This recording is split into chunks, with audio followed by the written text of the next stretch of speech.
or wiping over the turban. If the sisters intend wiping over the turban while you're making wudu, or what do they mean in general, wiping over the turban? Wiping is usually talked about when the scholars mention wiping, is usually talking about wudu when the word wiping comes. The hadith is narrated ثوبان وعن ثوبان رضي الله عنه قال بعث رسول الله صلى الله عليه وسلم سرية فأمرهم أن يمسحوا على مصاعب يعني الأمائم وتساخن يعني الخفاف رواه أحمد وأبو داود وصححه الحاكم. So you guys are asking what specifically? In the footnote, it said something about here, however, it refers to the turban. This hadith is a proof that wiping over the turban is allowed, just as wiping over the socks is allowed. So is there a difference of opinion? The question was, what is the difference of opinion regarding wiping over the turban? Is it like okay, totally permissible?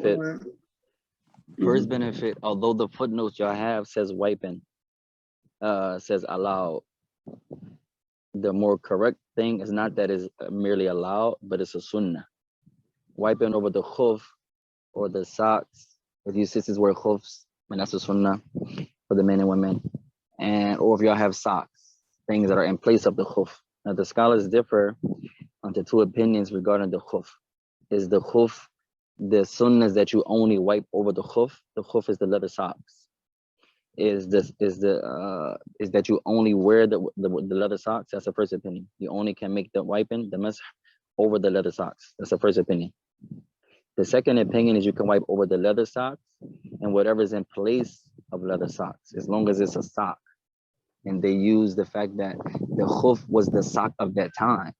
There was no other than the leather sock. That's all the men wore. That's all the women wore, was the leather or the khuf, because that was their sock at that time.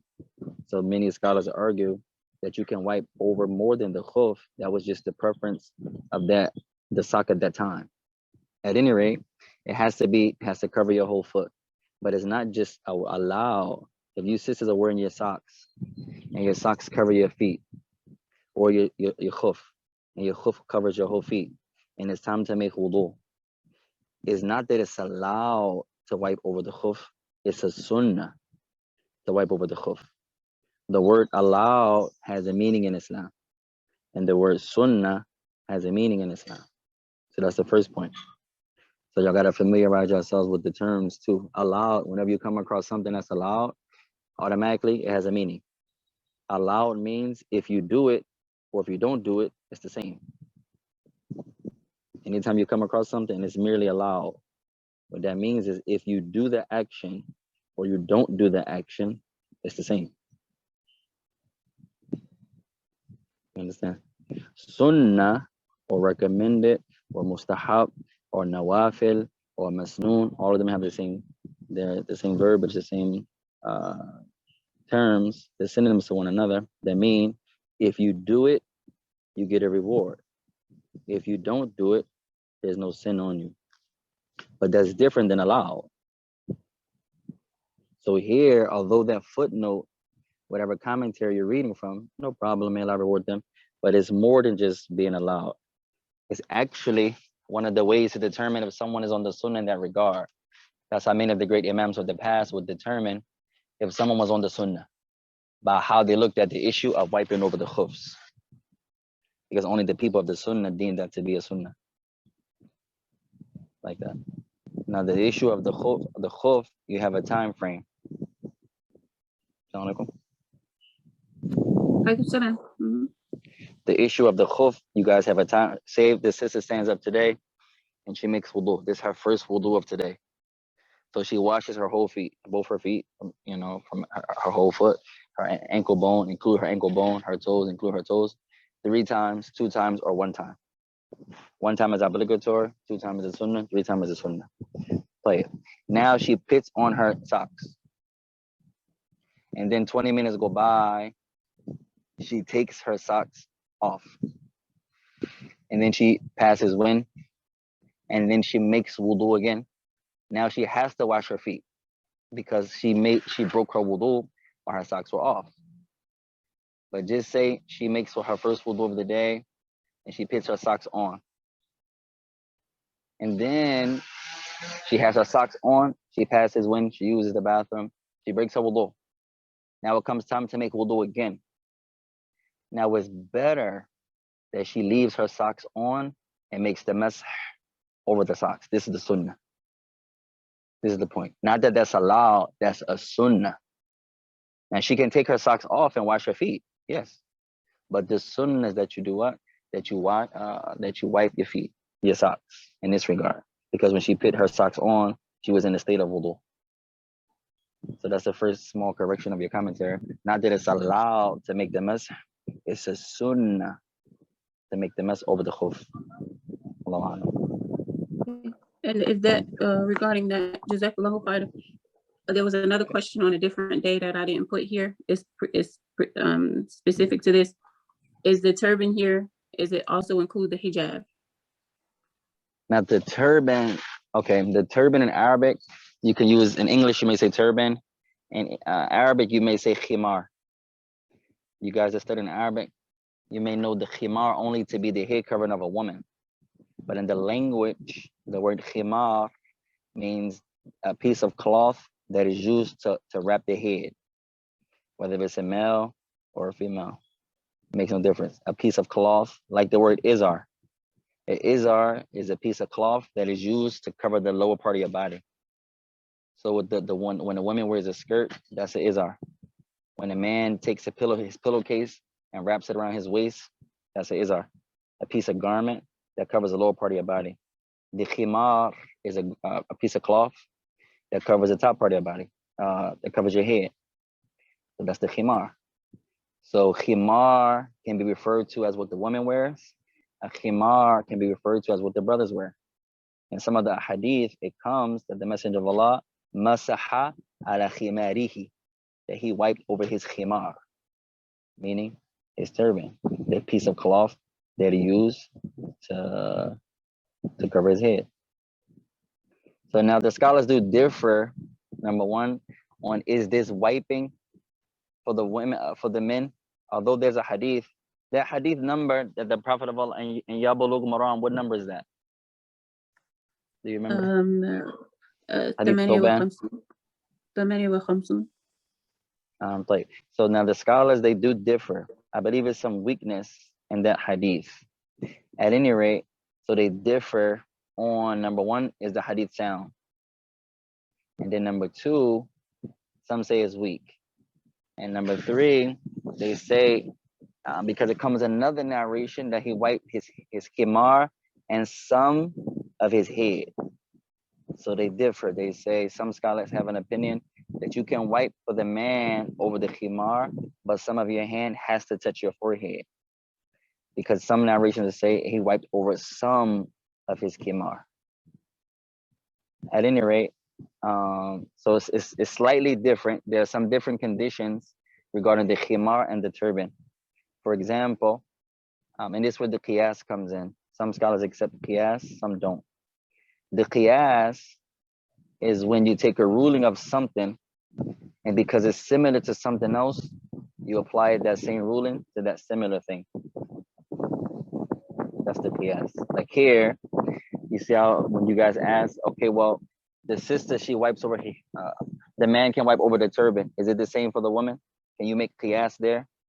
Some scholars do. The correct is that the qiyas has to have sound evidence. You just can't apply a ruling of something to someone else, to something else any way you wish. It's not like that. No. Okay. Did anybody have any questions before the next question? Yeah, sort of. Okay, I don't know the rule. Okay, so like when I'm at work, if I'm able to in the morning before I go to work, and then when it's time to make dua, and if I've gone to the bathroom, and then I'm making wudu, because I'm at work, I don't take my shoes off. So that is considered in the place of, whatever, like the sock, shoes, same thing, right? Okay, Or do I have to take my shoes off? The shoes are different. The shoes, in Okay. reality, when you make your wudu, you should, slide your feet out and just wipe over your socks. Don't just wipe over your shoes.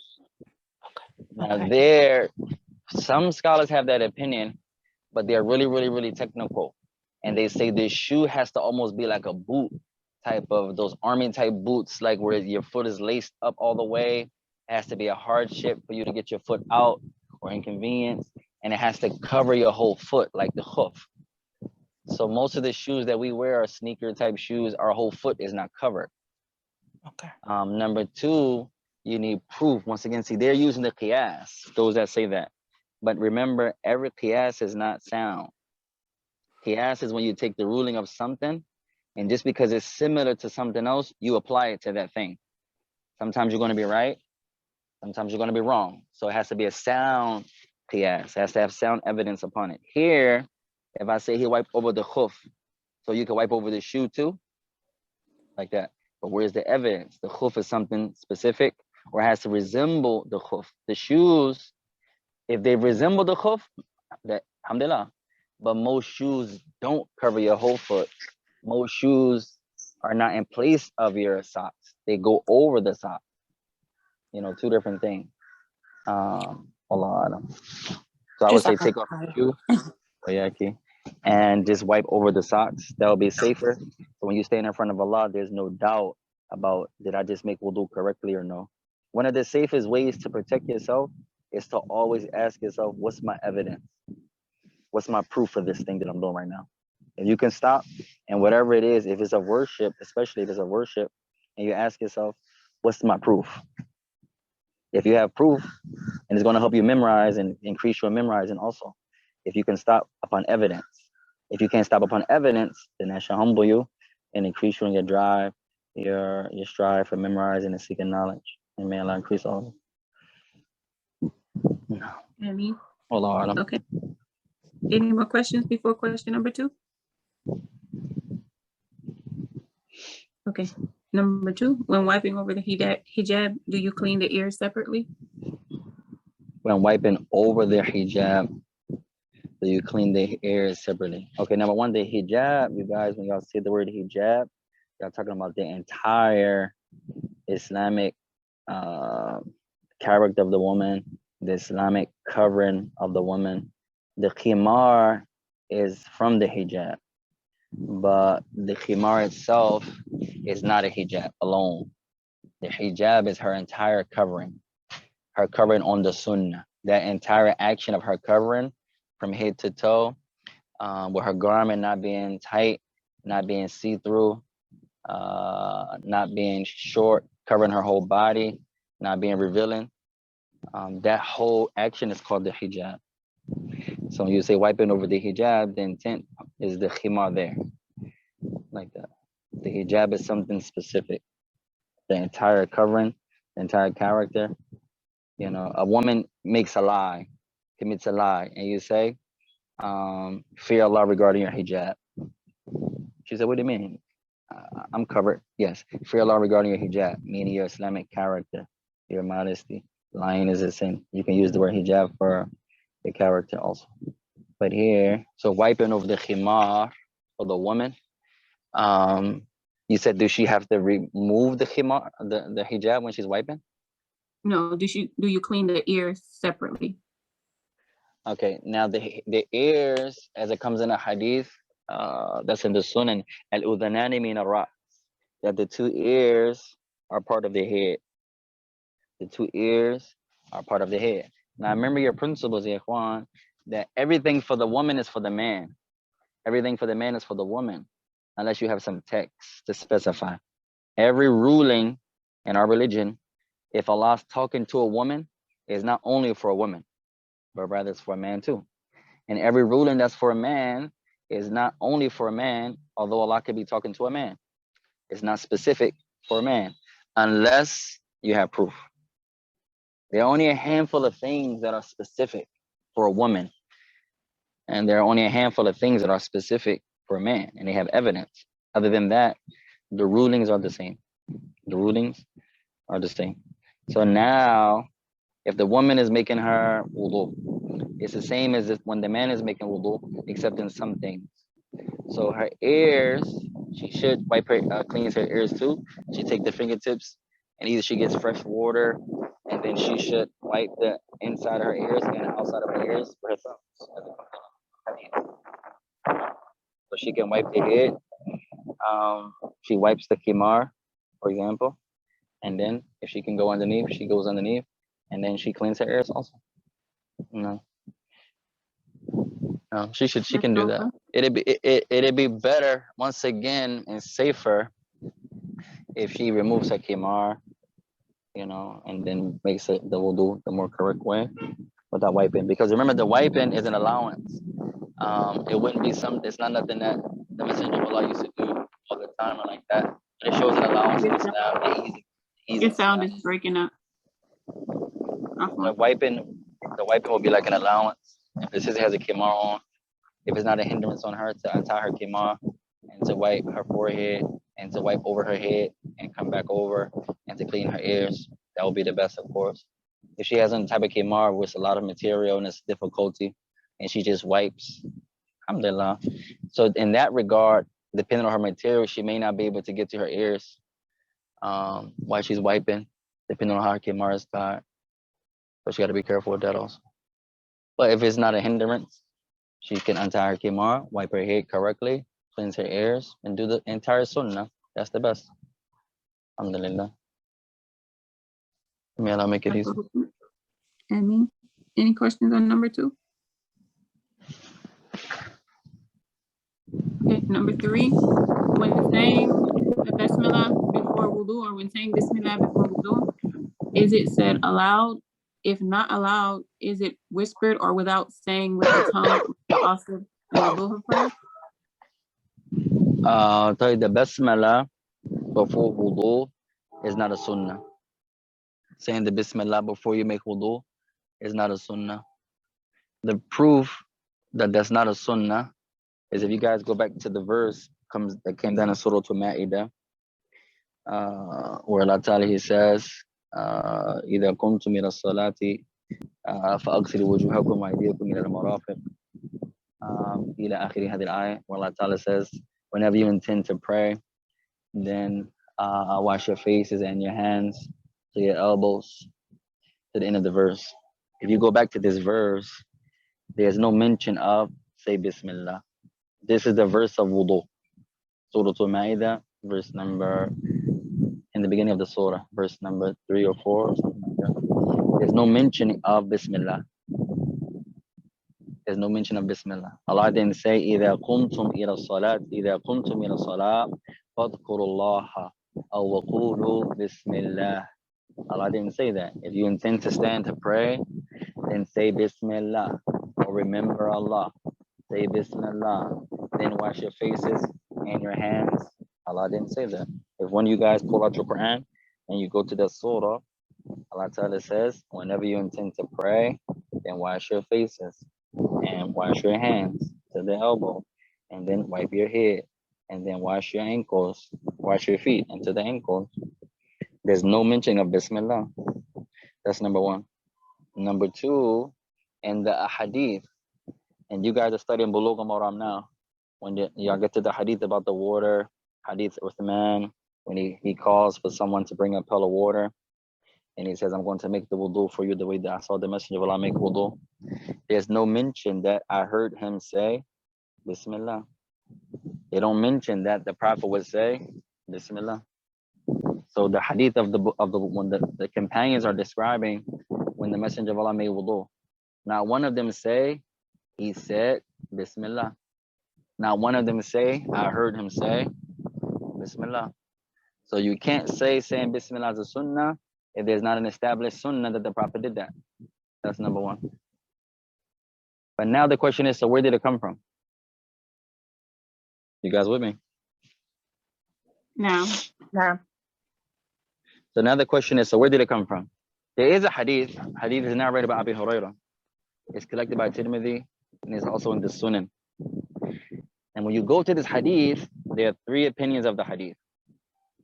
The hadith, the Messenger ﷺ says, لا وضوء لمن لم يذكر اسم الله عليه. The Prophet says, there's no wudu for the one who does not say Bismillah while making wudu. So first we said the Prophet of Allah didn't say Bismillah. Then we said, first we said the verse didn't say Bismillah. And then we said the Prophet didn't say Bismillah. Now we're saying the Prophet said there's no wudu for the one who does not say Bismillah.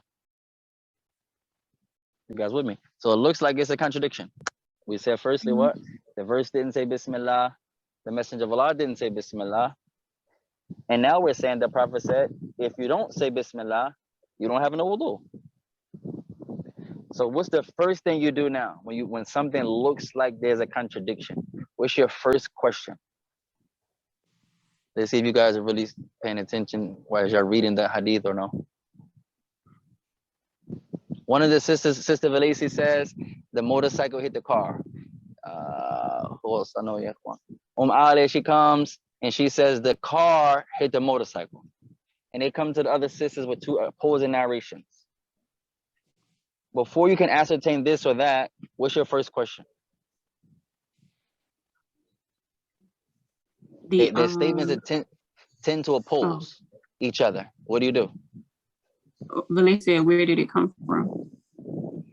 Okay, before, where did it come from? That's close. Two opposing questions. You can't act on either one of them. You can't dismiss neither one of them. You have to ask yourself what? Kalisha said, what did Allah do? Or what did Allah, what Allah said? Valese said, who's saying it? Okay, y'all on the right track. The first question is it authentic? Is it authentic? See, when it comes to a verse, like the sister says, when it comes to a verse, that question is wiped out. You don't have to ask, is it authentic if it's a verse? You just have to ask, is it being applied the way you're telling me? Are you using it correctly when it comes to a verse? When it comes to a hadith, you're going to ask yourself before that, is it authentic? So with an ayah, your first question is not going to be, is it authentic? It's a verse. It's automatically authentic.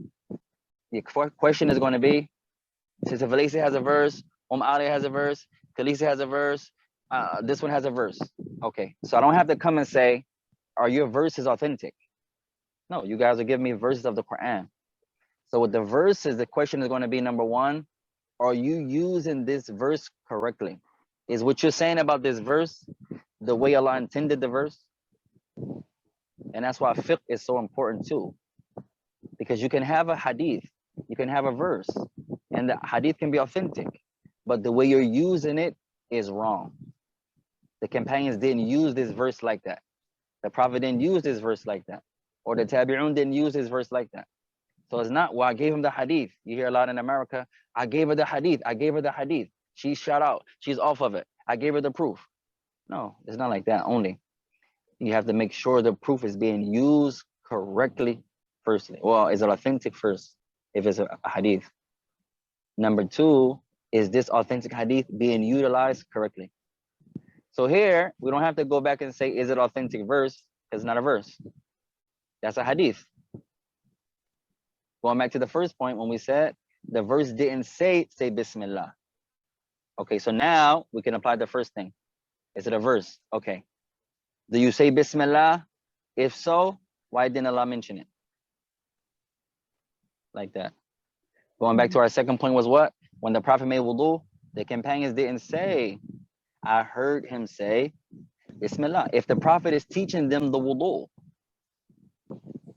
in front of them, then why, if you have to say Bismillah, then why didn't they hear the Prophet say Bismillah if he's teaching them? So now we go to the third point, which was the hadith Abi Hurairah, La wudu'a liman lam yadhkur isma Allah alayh, that there's no wudu for the one who does not recite Allah's name. So your first question now is not a verse, it's a hadith. The first question is going to be what? Is it authentic? Is it authentic? Anytime you guys come across a hadith, especially if it looks like it opposes, because you got to remember, nothing opposes in Islam. There's not one contradiction. Everything has an example, has an explanation, whether we know it or not. Some things only the scholars have knowledge to see. Some things only a selective few of the scholars.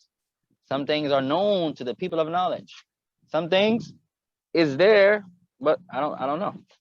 I don't see the answer. I know there's one there, but I don't have the knowledge to get it or to understand it. But there's no contradiction in Islam. If there's a contradiction, one contradiction, all of the Muslims are lying. Aisha lied, the Prophet lied, Jibril lied. A'udhu billah. It knocks out the whole religion. There's no contradiction at all in Islam, not one. So now the first position of the hadith. What was the hadith? Who there's no wudu, or the one who does not say Bismillah. So first opinion is this hadith is weak. Number one. Many scholars say the hadith is weak. There's a man in the chain who has a weak memory. Forget his name at this moment. Second opinion of the hadith. The hadith is authentic. First opinion, it was weak. Second opinion is authentic. Those that say it's authentic, they have a meaning for it though. Because remember, everything, there's an explanation for everything. So they say, okay, the hadith is authentic, but it means if you say Bismillah, your reward is greater. If you don't say Bismillah, your wudu is correct, but you left off a tremendous reward. Like raising the hands before you bow in ruku'. It's not obligatory to do that, but it's highly, highly, highly recommended. And then you come up, Sami Allahu liman hamida, and you raise your hands. It's not obligatory to do that, but it's highly, highly recommended. Like that. And the third opinion is that the hadith is authentic, and it means that the Bismillah is recommended. But the strongest opinion is that once again, if you say the Bismillah, your reward is greater. But if you don't say the Bismillah, your wudu is still intact, because the Prophet of Allah didn't say Bismillah before he made wudu, and Allah Ta'ala knows best. So if you do say it, then you would say it to yourself. You can say it out loud if you wish, though. It's not a contradiction. If you're not in an area like the hammam or area of filth, then you say Bismillah. You can do that. There's nothing to say you can't say it in a voice that you can hear yourself with. And Allah knows best. Jazakallah khair. Any questions? Number 3. And sister, do you want to stop here and continue on the next week, or do you want to do a few more questions? Do you have time to do a few more questions? I'd like to do a few more. Okay.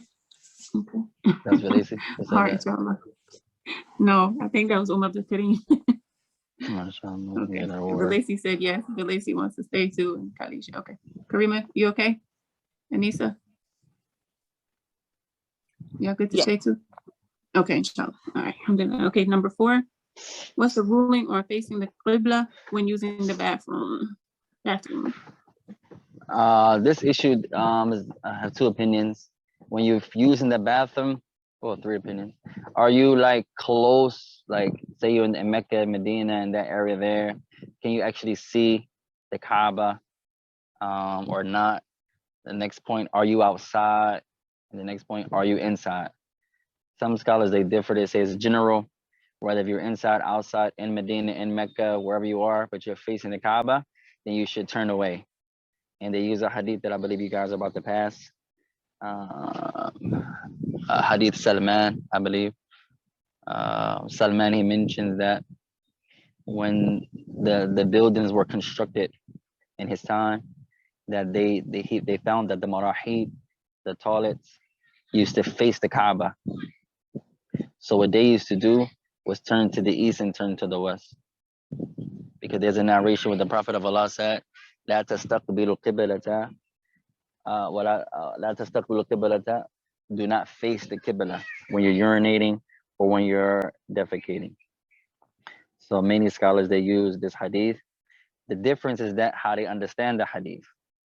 Number 1, your first issue is going to be, is it authentic? It's authentic. Okay, how are they using it? Some of the companions took it to be general. if you're inside a building or outside a building. Some say no. When the Prophet said, "La tastaqbilu qibla," istaqbala means to face. So they say if it's something between you and that thing, then you're not facing it. So if you're inside, then you wouldn't say face. So some say they're talking about being outside. Some say it's inside. Some say it's outside. At any rate, they differ there. The safest, once again, like Salman said, when they came across the toilets, they found they were facing the Kaaba, but now he's inside. And he said, we used to turn to the east or turn to the west. Like that.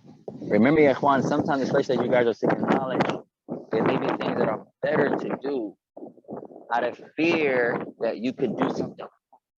Look what Salman is doing here. He's turning away. He's inside a building. So he's still turning to the east or west out of fear not to do it. Many of us only focus on, oh, that's haram, that's no. Someone that's truly trying to be a student of knowledge, he's going to do the recommended. What's the benefit of learning these things if you're not going to apply at least one time in your life? As Sufyan al-Thawri used to say, ما تعلمت شيئا إلا فعلته مرة واحدة وكما قال رحمه الله. He said, I never learned anything except that at least I did it once. At least. Like, what's the benefit of learning, especially those things that are recommended? You guys are memorizing hadith, and inshallah, we're going to try our best to, we mentioned to Aliyah the other day, we're going to try to start a few more classes to assist also our sisters and our mothers and our daughters. And one is going to be a Quran, hadith memorizing class. So we're just going to encourage to just memorize the hadith and then talk about them later, inshallah. And another one's going to be a book about regarding the sisters by one of the scholars from the women called The Supporting Rights of the Believing Women.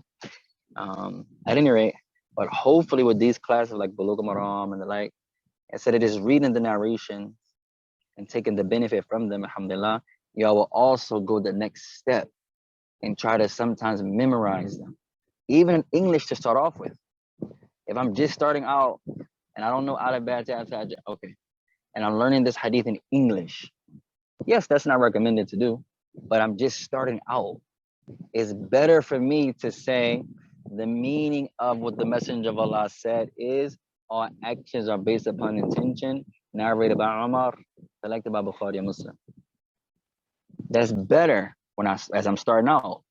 And then as I get stronger and stronger and stronger, now I begin to memorize the hadith as they come from the Messenger alayhi salatu wasalam. And the stronger you get, the easier it will become. But to memorize, if you guys were to take one hadith and try to memorize it a day, or just one, or every 2 days, you try to memorize a hadith. As a mother in America, you guys are wives and mothers, and some of y'all have occupations and jobs, and y'all still become students of knowledge in America with your families and your children and your husbands and this, and y'all memorize a hadith a day. That's awesome. You know, some of the books, you look at the number of the hadith, if you just did one hadith, if you memorize Baqarah and you did one verse a day. Now someone may laugh, you only do one verse a day, girl? Yes. In a year, you memorize Baqarah. In a year. In a year, you memorize Al-Imran. One verse. I'm not saying 20 verses, a page. No. If I start today and I memorize one verse of Quran, while everyone is laughing at me and like this, at the next year, I'll be done. This surah. If I'm consistent, this is the point. Seeking knowledge is not about the number. Imam Shafi'i used to say, العلم ليس بكثرة الرواية. That knowledge is not the amount of narrations you can narrate. You can narrate 50 hadith right now. Alhamdulillah. That doesn't mean you have knowledge. You just memorize the hadith. You don't have knowledge of different things. Knowledge is not based upon the amount. Many companions narrated one hadith. Some of Bukhari scholars, he only got one hadith from them. Sometimes you see Bukhari said that his sheikh narrated to him, and you don't see that sheikh's name again. He got one hadith from him. That's it. Just one. So it's not about number. It's about consistency and sincerity. You sisters that come together, the best of you, when y'all memorizing and learning and trying to increase yourselves in knowledge, is the one that is doing it for Allah the most. The brother, the strongest brother, is the one that's doing it for Allah the most. Allah Ta'ala says in Surah Al-Mulk, لِنَبْلُوَكُمْ أَيُّكُمْ أَحْسَنُ عَمَلًا. Allah Ta'ala says he tested and tried you in order to test you to see what deeds are the best. The scholars of Islam, they say, what does it mean to see what deeds are the best? Sadaqah is better than this, Hajj is better than that. No, not like that. To see which one of you are the best in deeds, meaning aswabukum wa akhlasukum. To see which one of you are doing it for Allah Ta'ala, for the sake of Allah the most. Everyone says, I'm doing it for Allah. I'm going to the masjid for Allah. I'm coming to class for Allah. The sister that has in her heart the most, she doesn't want anything from no one. No title, no position, no fame, no wealth, no status. No, all I want is the reward of my Lord. I don't want your women. I don't want your status. I don't want your titles. I don't want your masjid key. I don't want your positions. I don't want none. I just want the reward of my Lord. That's all I want. So the one that he or she wants that the most is the best. So if you guys can do one hadith today, whatever hadith y'all learn, y'all write this one hadith 10 times down. Even in English, the sister that's doing that for Allah the most is the best. And it's the meaning of the verse. لِنَبْلُوَكُمْ أَيُّكُمْ أَحْسَنُ عَمَلًا. In order for us, meaning Allah, to test and to try you, to see who from amongst you, meaning of mankind and jinn, are the best in deeds, who are doing these deeds for Allah Ta'ala's soul or sake the most. Hold on. Jazakallahu khairan. Any questions about question 4?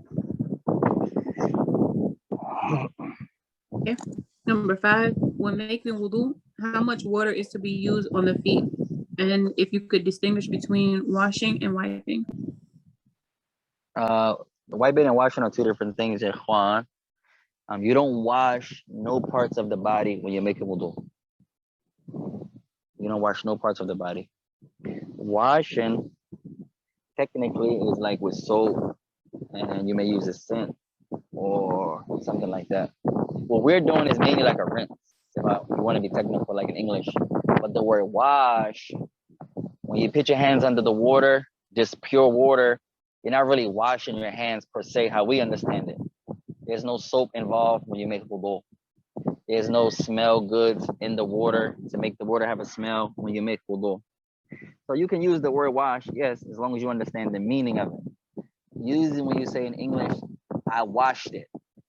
Maybe I have a purifier. I may have some soap, a bleach or something. I have something mixed in the water or the likes. And that's why some people make a mistake when they see the word wash. So the sister comes and makes wudu, and she's making wudu with soap because of what she understands from the word wash. I need soap. No, she thinks you need soap. Religiously, it's a specific type of washing. And that's why, once again, going back to Arabic, another point, everything is connected to Arabic. So in the Arabic language, the word washing has a meaning. But as far as the legislation of Islam, wudu is a specific washing that is done a specific way, with specific water, in a specific manner. So when y'all talking about wudu, number 1, the water has to be pure.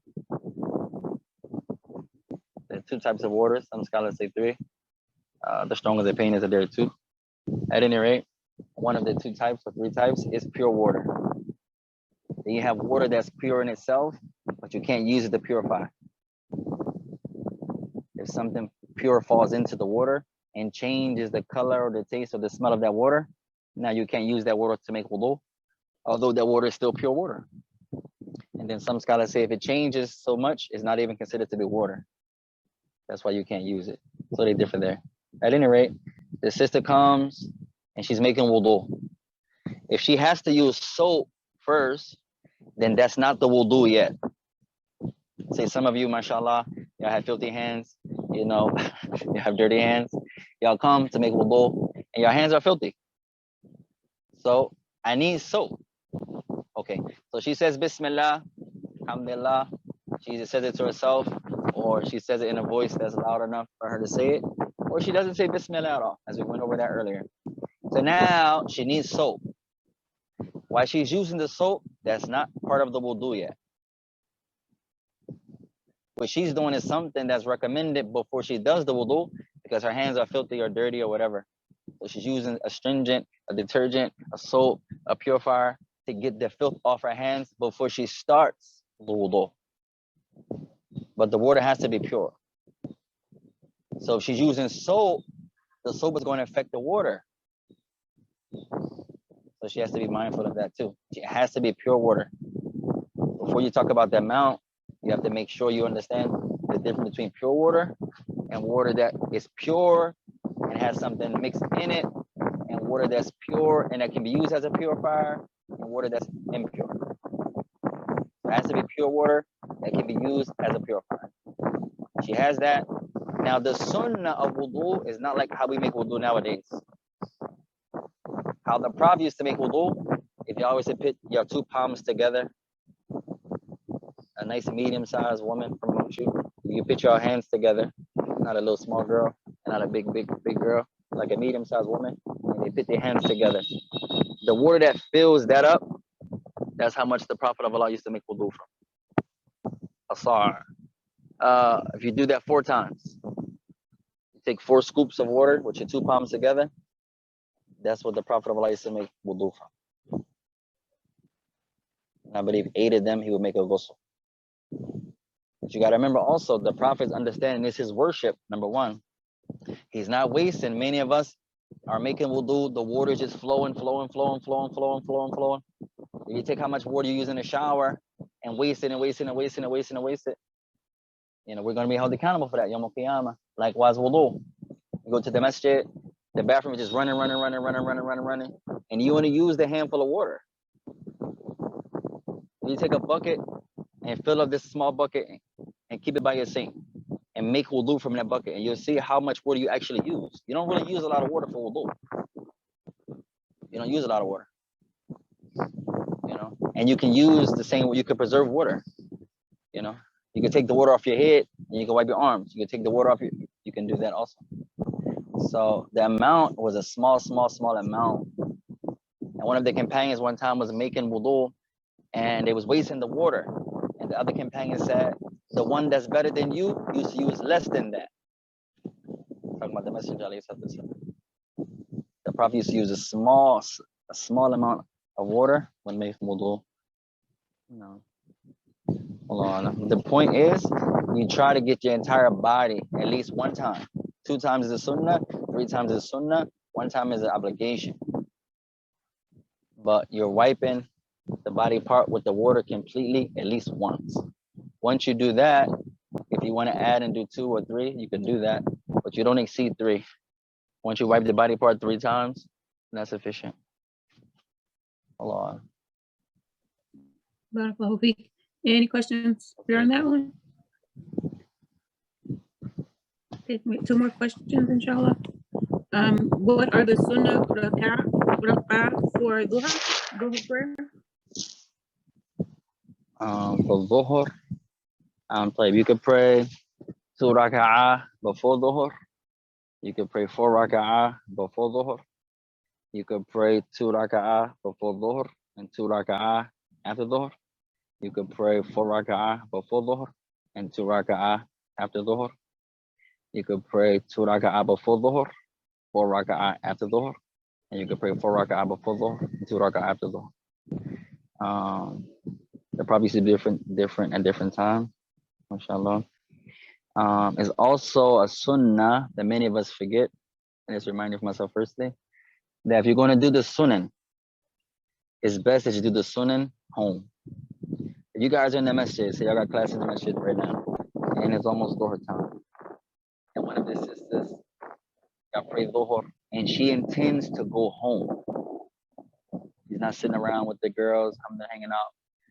She intends to go home. Then it's best for her to wait until she gets home and perform the sunnah. It's like that with every sunnah. But if you're sticking around, no problem. But the Messenger of Allah used to usually do his sunan at home. Most of the narrations that they mentioned, he prayed this sunan and that sunan. If you look, he was usually home praying this sunan. So not to make the house a graveyard, the obligations, especially for the men, you're at the masjid, and then the sunan, you're home. Now for the woman, she may say, well, when do I pray with my husband then?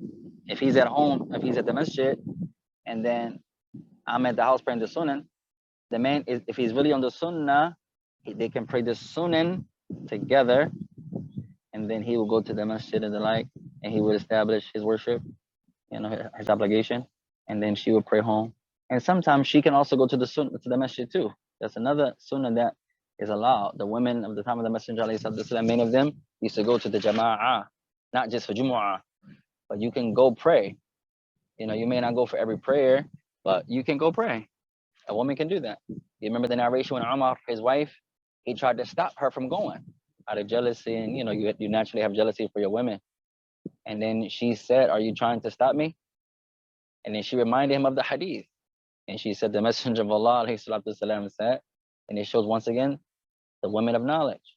This is Umar, his wife is correcting him.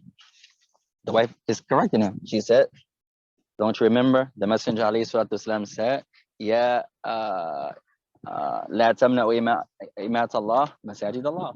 She said, don't stop the female servants of Allah from coming to the masajid of Allah, from the hadith Ibn Umar. So a man doesn't have a right to say to a woman, don't go to the masjid. Most of what you see nowadays, you guys, especially in the West, that we do is wrong. How we are with our husbands, most of us are wrong. How we are with our wives, most of us are wrong. We just been doing it for 10, 15, 20, 30 years. So it's a custom to us. But when you compare Quran and Sunnah, you see this whole time, I'm telling her not to go to the masjid. I don't have the right to tell her not to go to the masjid. No, you don't have the right to tell your wife not to go to the masjid. That's the house of Allah. Nowadays, the brothers that come, oh, don't go to that masjid. Why not? Because I said so. No, that's not Islam. Or the sisters are similar. Oh, don't go over there. Now she's commanding the men. Now it's the opposite. Our women are more controlling and bossing now. But she's telling the man not to do. But she doesn't have that right, for example. Allah knows best. Lacey had a question about the sunnah. Go ahead. Can you hear? So if you pray the sunnah and you pray 4, did you pray 2, then taslim, and then pray another 2, or can you pray it all together? You can do both. There's a hadith Ali, that the meaning of the hadith is between every 2 raka'ah and taslim. Some scholars, they understand that to be you pray 2, you pray 2, you pray 2, you pray 2. And other scholars, they don't understand it like that, because in some narrations they say he prayed 4. They didn't say he prayed 2 and 2. So if you want to take it and pray 2 raka'ah, and then pray 2 raka'ah, then pray 2 raka'ah, pray 6, but you're broken down into 2, that's one way. Or if you want to pray 4 with 2 raka'ah, salam, 2 raka'ah, that's 4. You could do that. Or if you want to pray 4 raka'ah straight, it appears those 4 raka'ah, he prayed 4 raka'ah. But some scholars understand it to be he prayed 2 and then he prayed 2. Other scholars understand it to be he prayed 4. Alhamdulillah, no contradiction there. It's just how they interpret narrations. And that happens a lot also.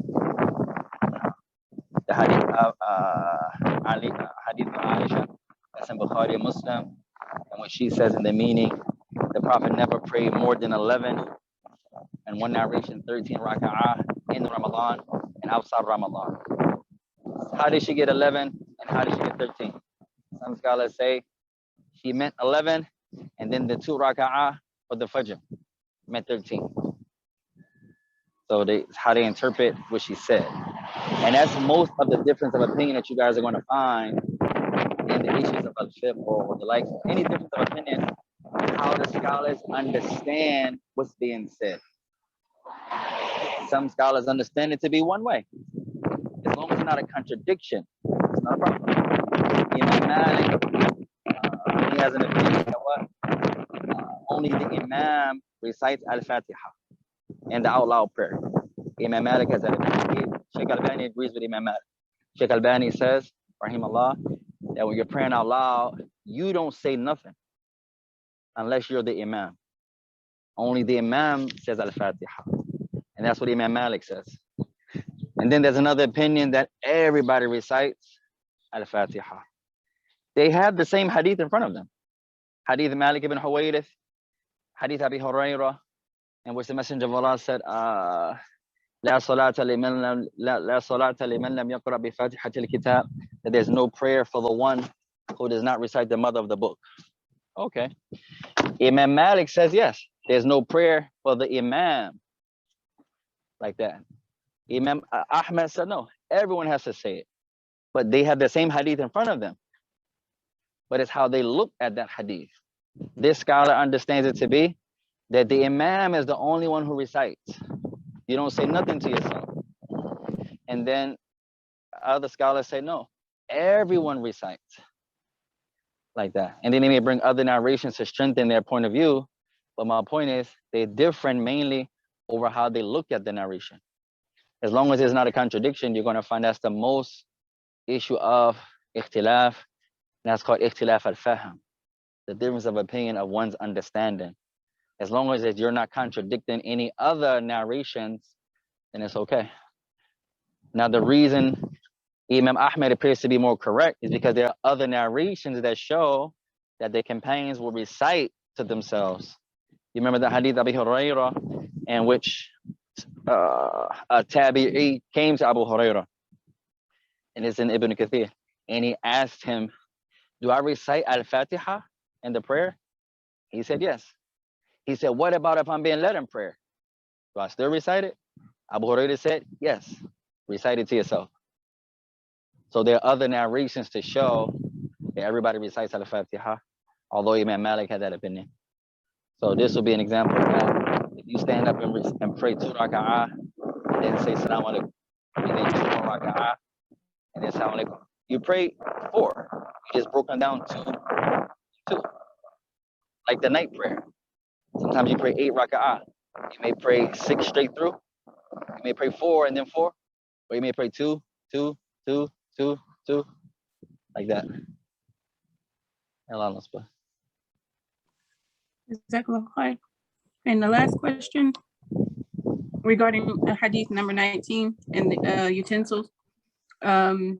Does this apply to non-Muslim family members, since it may not be good for dawah if you bring your own utensils? It could be good for dawah, you guys. It depends. Like a lot of times don't always be so, especially with the women. And some people feel like I pick on women, and some people feel I pick on men. I just try to be as in the middle as I can. But the point is, try not to be so emotional, meaning when we give our opinions about everything. Nowadays, everyone has an opinion about something because we don't really seek knowledge the way we do. In the time of the past, you don't find people giving their opinions as much because they give you the narrations. Now, we don't narrate, we don't memorize the narrations. So there's nothing to give. So we give our opinions in place of the narrations. My point is, sometimes we tend to give what I feel. I feel this, I feel that. To me, this is this, to me, this is that. But with that, sometimes I'm going to be right, and most times I'm going to be wrong. So here, a person may feel, well, if I bring my own food to the party, that can be rude. But now you explain. Maybe you teach the people. Explain to them why. Maybe what you think is rude is not rude. Maybe what you think is good dawah is terrible dawah. Maybe what you think is bad dawah is good dawah. It depends. But I find that sometimes there's nothing like explaining. For example, there's nothing like, even if the person doesn't understand your point, once you break it down, that's the best dawah. You made it clear to them. Allah Ta'ala says in the Quran, in Surah Al-Imran, وَمَا عَلَيْكَ إِلَّا بَلَاغُ الْمُبِينَ. And it's only upon you, Muhammad, except to make it clear. So if this is for the Prophet, how much more so us? So don't ever feel too shy, especially nowadays with everything going on in the world today. You guys have a tremendous responsibility as women. You know, your mothers, most of our children don't go to Islamic schools. So where do they see Islam? Only from us when they come home. Most of us don't take our children to the masjid. Most of us don't go to the masjid. So when do we see Islam? When I'm with my girlfriends, when I'm with the brothers. When do my children see Islam? When they were Abby or when they were together. They don't go to Muslim schools. They don't go to the masjid. So when do they see it? So we have a tremendous, especially you women, responsibility, not only for us to try to learn, for you guys to try to learn, but to try to show and be great examples, especially nowadays. If the people accept it, they accept it. If they don't, they don't. It's never going to harm. But Yawmul Qiyamah, you did your part. From the best examples, the best da'wah is your actions. So that's why I may differ with that sister there that may say, because that could be bad da'wah. That could be the best da'wah. She explains. And then nobody has to know that she bring her own situation. If she feels too shy, I don't know the utensils they use, so I bring my own utensils with me. Okay, I don't have to broadcast it out. For example, I can do a little switcheroo on the low when everyone is over there talking about whatever they're talking about. I can shyly bring out my other type of utensils, or I can even ask nicely. You guys got any other, utensils or whatever the case may be? Sometimes you go to restaurants and they give you the most filthy of utensils, so you have to change utensils anyway. So you may ask for some plastic or like this or like that. That's not being rude. If you're not being rude, be kind and gentle. And if you have to teach someone, share the knowledge. That's even better. Allah.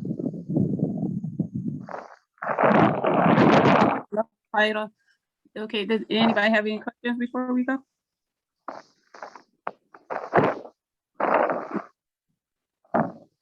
The other questions, inshallah, we can ask next week, because some of the sisters have been here since 8 o'clock and I don't want to keep them longer, No inshallah. problem. Allah bless you all.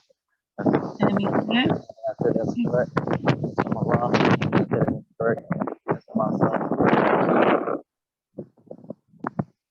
Would you like to close, Abdillah? Inshallah. Anything I said that's correct is from Allah. Anything I said incorrect is from myself. Subhanakallahumma bihamdika. Ashhadu an la ilaha illa anta astaghfiruka wa atubu ilayk. Assalamu alaikum wa rahmatullahi wa barakatuh. Jazakallahu khairan wa alaikum assalam wa rahmatullahi wa barakatuh.